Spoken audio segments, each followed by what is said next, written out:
Good afternoon and welcome to today's Illuminated Conversation. I'm Dr. Emily Hedberg, Senior Consultant here at the Lumen Group, and we're excited to share another topic that we are really passionate about and excited to share with you all.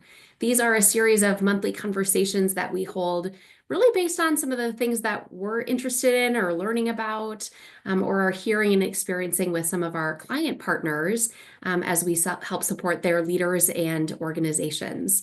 So today's topic is really going to be about the return to office reality, and really that understanding of how more than just logistics, that really impacts our work lives, the teams, and the ways that we're engaging with one another in this new space and environment. And many leaders, and as we've encountered, are facing just some unexpected tension amongst teams. Maybe a lack or a miss in communication, or just even noticing some conflict that might be there or brewing. So today we're going to talk a little bit about just the science of disruption, how that's connected to our nervous system, but also really helping to share some of the kind of tools or strategies we can use as leaders to really reset some of those norms or shift the feel of the environment. And as I mentioned, this really being less about office kind of policies and logistics and more about, how stress and disconnection and how we can really work more effectively with one another. So today I'm joined by colleagues Dr. Megan Broger, founder of Lumen, and Donnie Hobbs, senior consultant on our team. So I'm going to invite you all to take this half an hour with us, to be present, to be engaged in the conversation. And while we will be sharing some insights and information, to also know that we'll be creating some space for reflection. So whether that be by way of dropping maybe some comments, reflection items into the chat itself, or having your trusty notebook alongside you, to really think about not just taking in and consuming, but to really think about how we might really shift this into our work life and really taking some of these strategies and applying them even at the close of today's conversation. So the topic for today, as I mentioned, we're really excited to talk about is really coming from, Lumen has had a strong history in serving those who serve others. And historically, that's been supporting public sector organizations at the federal level, certainly at the state level as well. And as many of us probably know or have seen in the news, there have been some changes in that being a return to office for many of those public sector organizations that we support.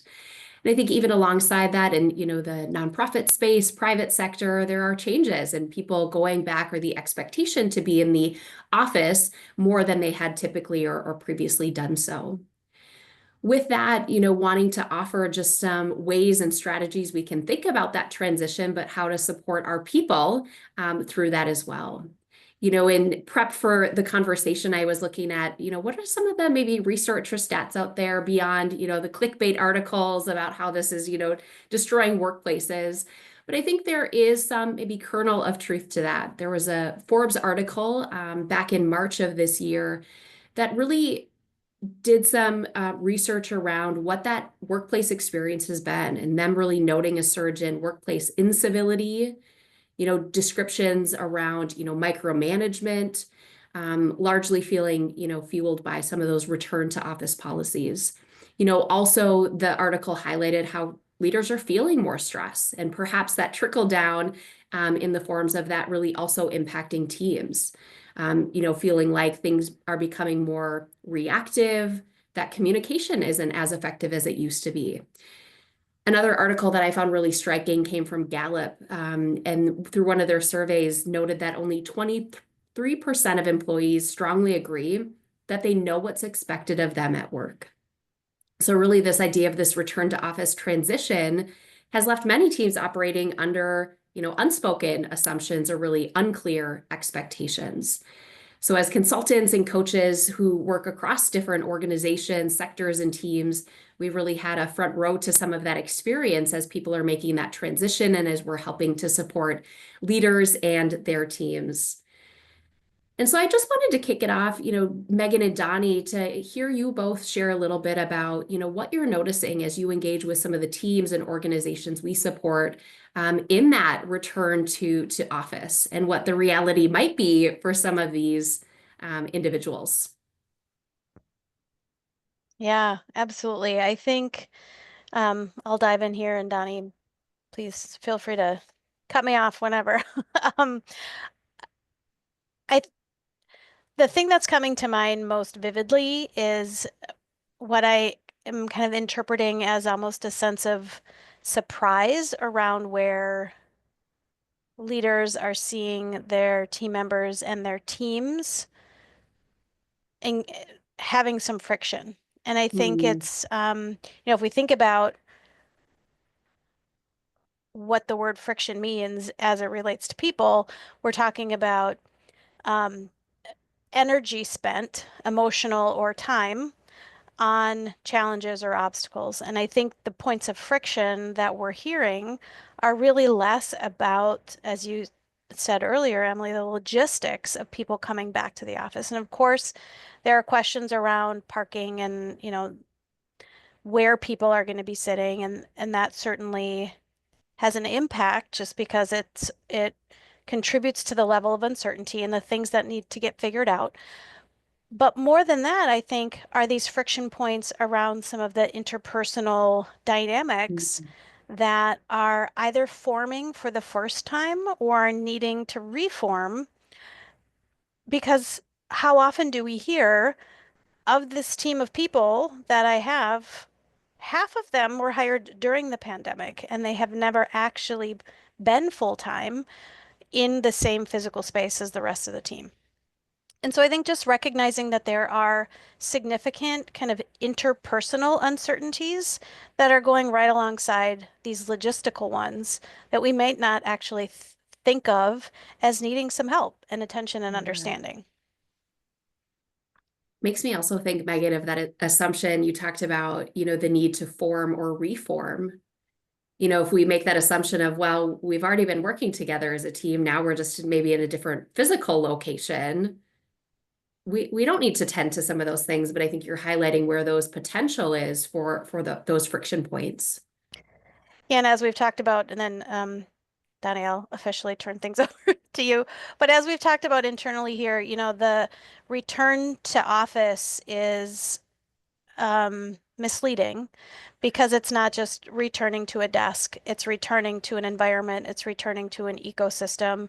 And that has a very different implication for people in terms of their physiology, and how their body, brain, and body is reacting in that environment.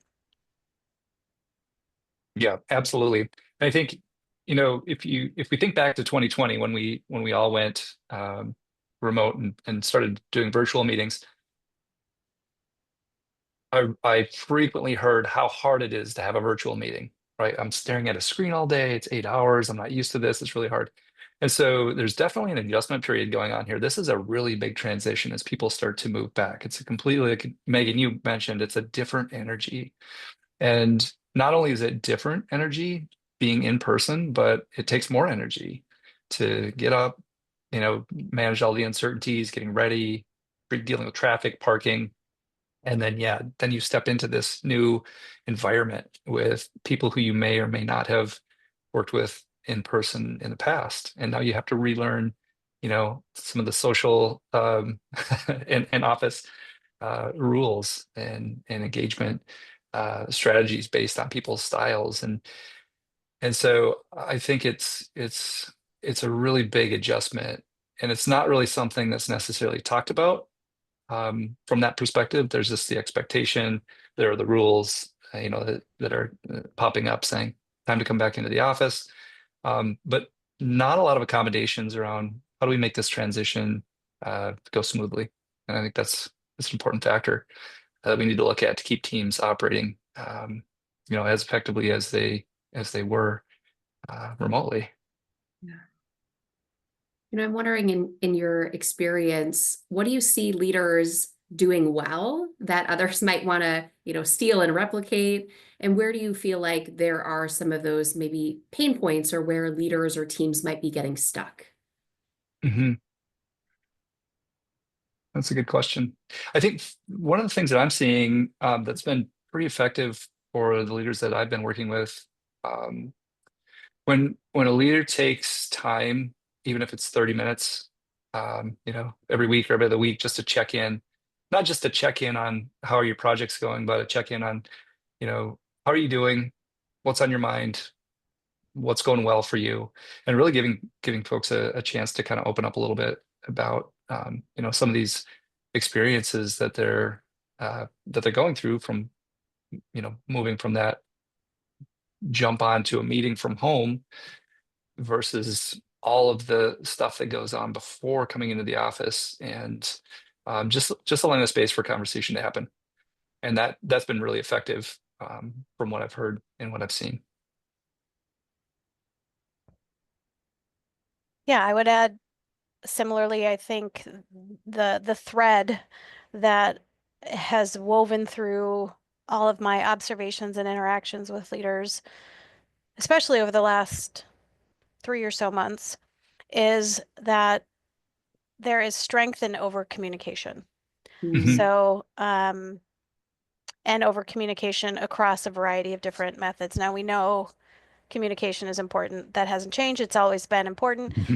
But because people are newly distracted in this environment that they're now in with, more interruptions or different kind of interruptions or things like that, the over communication and the communication about things that you might not even think of um, needing to share. Like, here's the refrigerator. Here's where you can put items. Please refrain from, like we were talking with the leadership team last week. Please don't microwave a tuna fish sandwich because we've got people who are sensitive to. I mean, it's these things that, again, when we're stepping back into a system, that system is going to have and going to need to have its own norms. So leaders who are over communicating about here's some, kind of baseline commitments that we can all make to one another Mm. so that we can feel comfortable and certain as we're stepping into this work environment. And then kind of flipping the table a little bit, and rather than a supervisor or a leader feeling like they need to hold staff or team meetings to provide information, holding staff or team meetings to get questions Mm. because leaders don't always Hmm. know, what are the things that are Hmm. unclear or clear.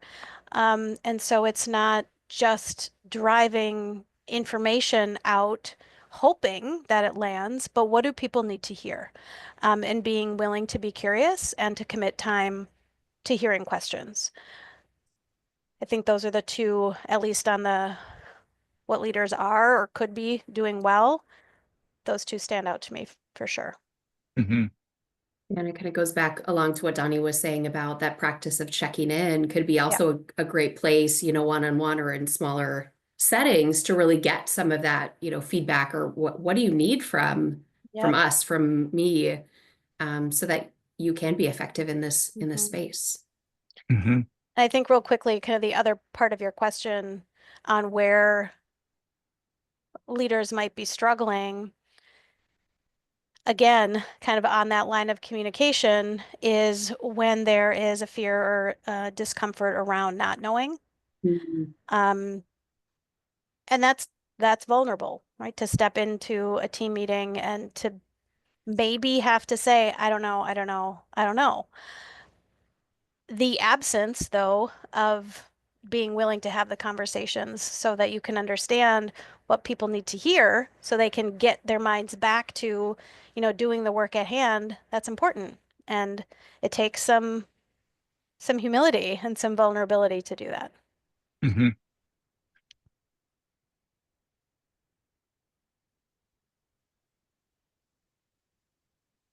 Yeah, I think there might be a tendency, I think there is a tendency to avoid those types of engagements, as there's a tendency to avoid, doing those more personal check-ins.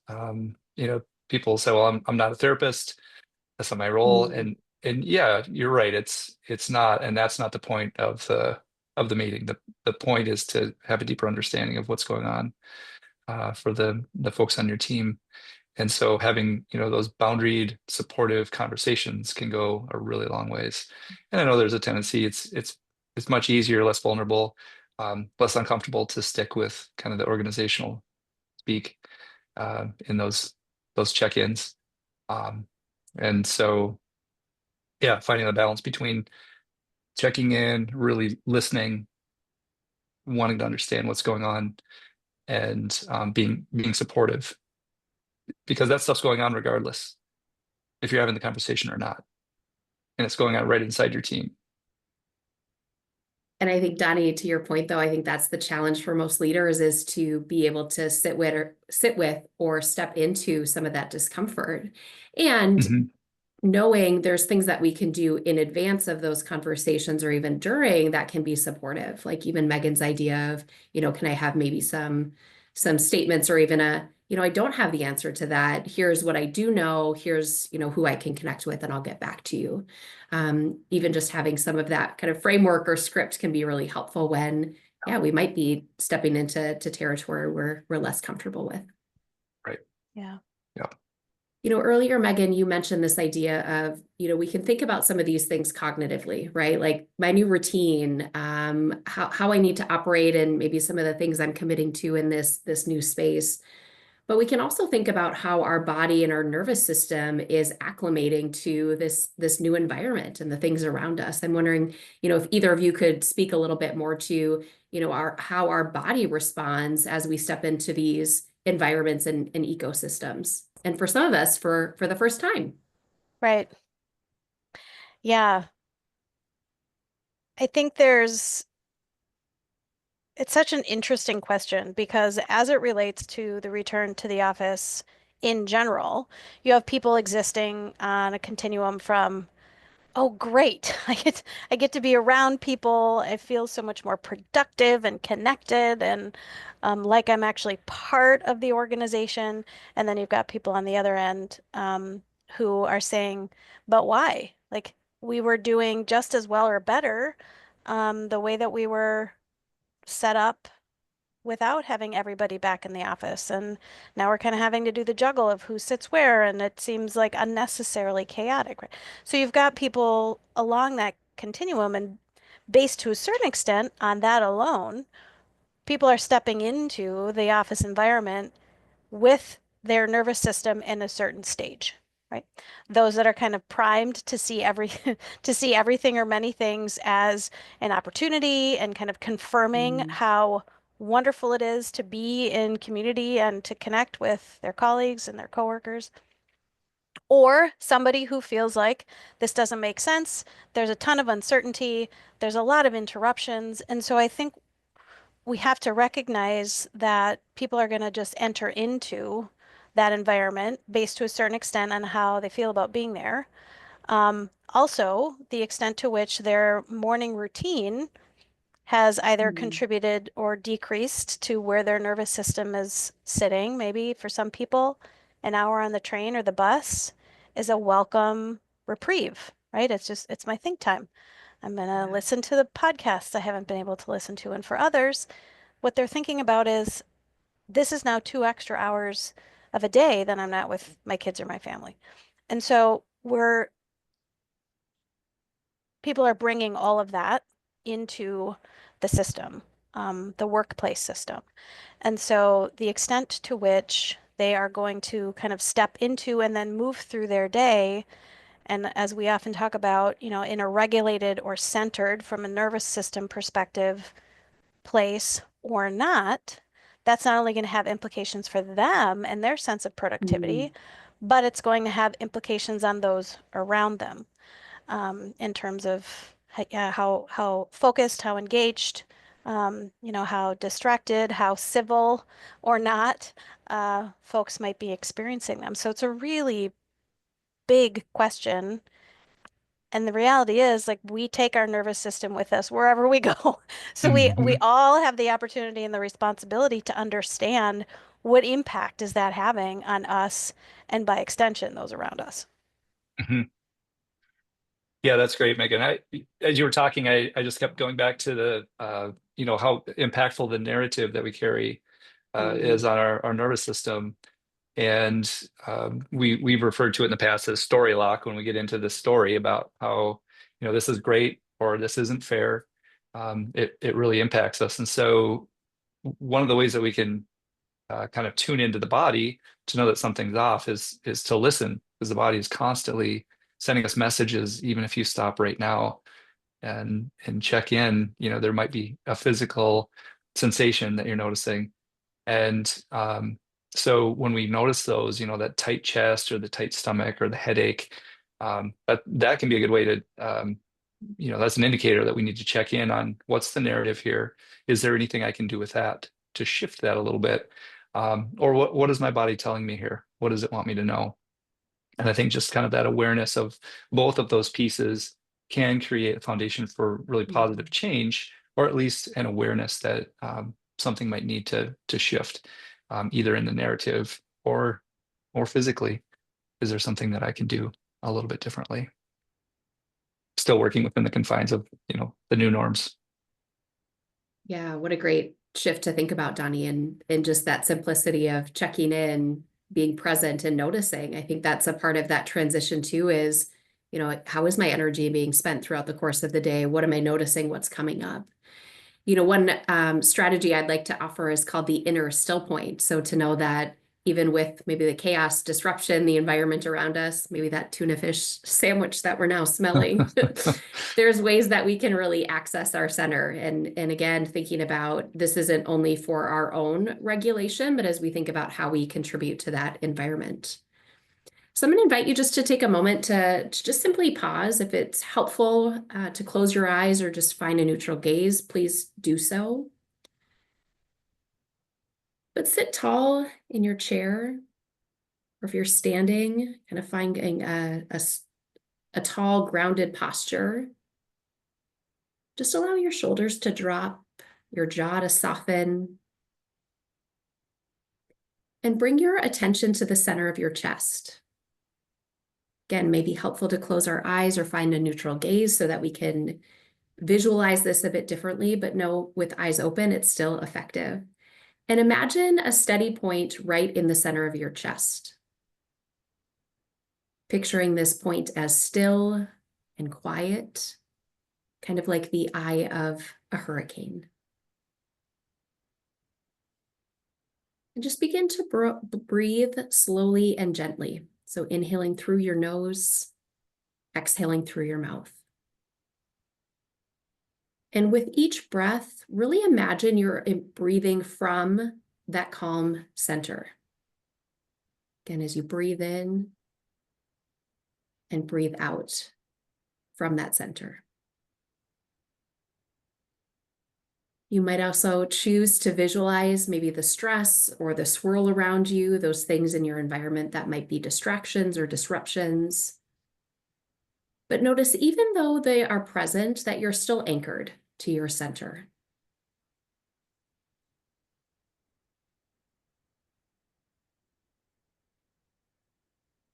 As we take in a couple of more breaths here, you could also close with a simple reminder to yourself. My center is always available to me, as is my breath. And I can always return to my calm center again and again. So for those of you who had eyes closed, you're welcome to open those back up gently. But I'd encourage you to pause for a moment if you engaged with that, or if you're watching the recording, to maybe think about what shifts you noticed, but how this practice might support you. Where in your day might you insert that? Maybe that's as you're, pulling up to work and you have that quiet moment in your car before we step into that work environment, how we can center. But even thinking about, before some of those maybe key meetings, or that you're going to be stepping into a place where there might be more people interaction, that place that allows us to just connect back to that center. So stepping from more of that regulated perspective, I feel like that's good. It feels good in my body. Mm-hmm. If we're able to be more centered and purposeful, I'm wondering, are there other adjustments leaders or teams can make to help to reset some of those team norms, whether that's, environmentally or in terms of how the team is operating, so that they can be more effective?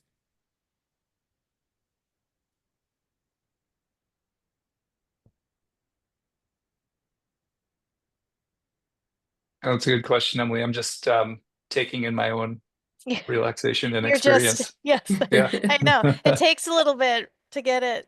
It's just so soothing. It Yeah, is, what's coming yeah. to mind for you, Denny? Well, the exercise that we did, thank you for introducing that, Emily. I have not uh, used that exercise before. It was really nice.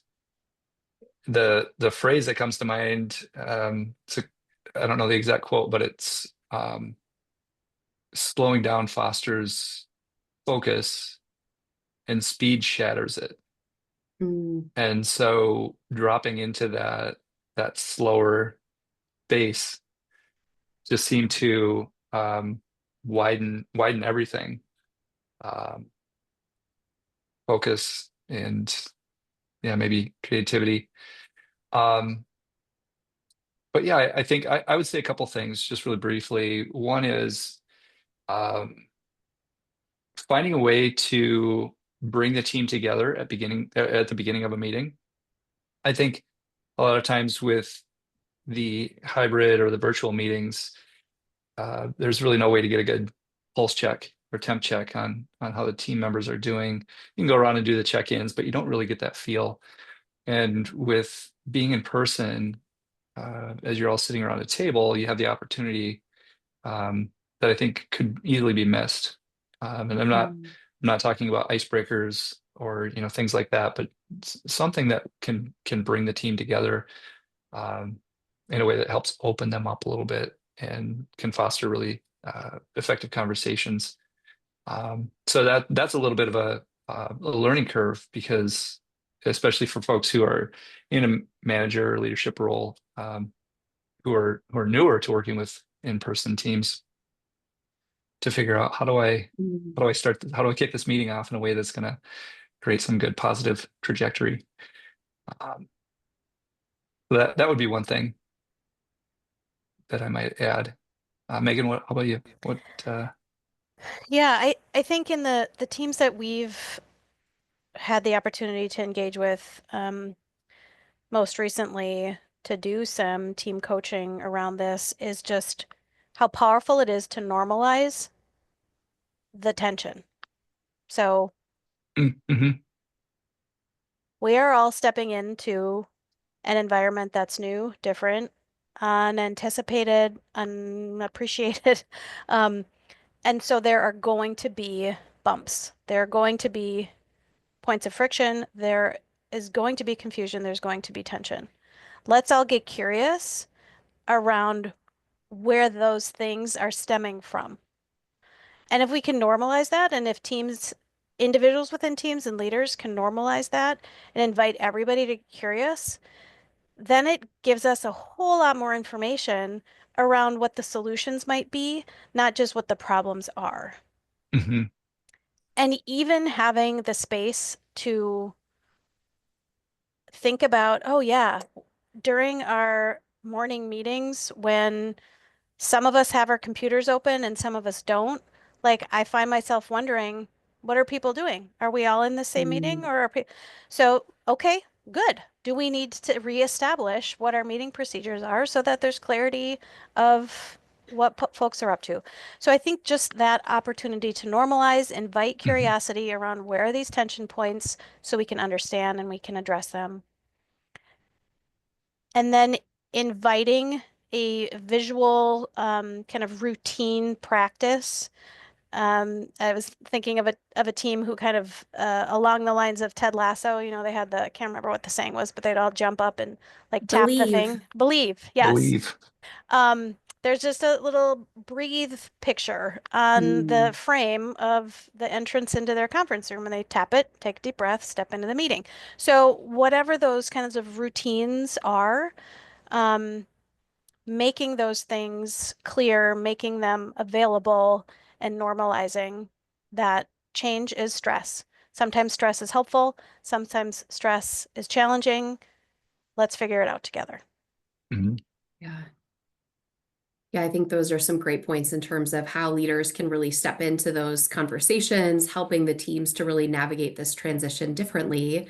Mhm. Megan, you also mentioned some of our team coaching, right? Ways that we can really step into, in a more structured way, help the team identify, what are those kind of friction or pain points, what may be a solution or a series of solutions that might help support that team really moving in a different direction and really co-creating what that new ecosystem might be so that people can feel maybe not everyone will be excited, right, to be back in the office, but can we step into a space where we can be productive, we have that sense of well-being and commitment to one another. I'm also recognizing that we are close to the end of our time here, which I feel like always happens. We have just such good things to share and great elements to really highlight. Just wanting to also share just a resource we have. You mentioned the power of just having some of those visual aids. This is if you scan the QR code on the left, we'll pull up just some different micro strategies that we often share with some of the teams and leaders that we support, but can be helpful ways that either can help us to regulate and kind of invite that sense of calm and peace, and others that might give us that maybe boost or sense of energy when we need to kind of elevate our nervous system as we step into some of these interactions. But appreciate you both sharing just some really practical ideas around how we can, more intentionally open meetings, have those opportunities for check-ins. I like that point, Megan, about calling out and really normalizing that this is a transition, right? This is a change that we're all going through together, though we might have different ways that we respond and react to it. But knowing how can we come together and really revisit some of those norms or structures that are going to help us move together in the right direction. Just want to thank everyone for attending here today. And for those of you watching the recording, please reach out to us at the Lumen Group if we can support you in any way moving forward. Thank you all. Thanks, Emily. Thanks, Donnie. Take care. Yeah, thanks all. Have a good rest of your day.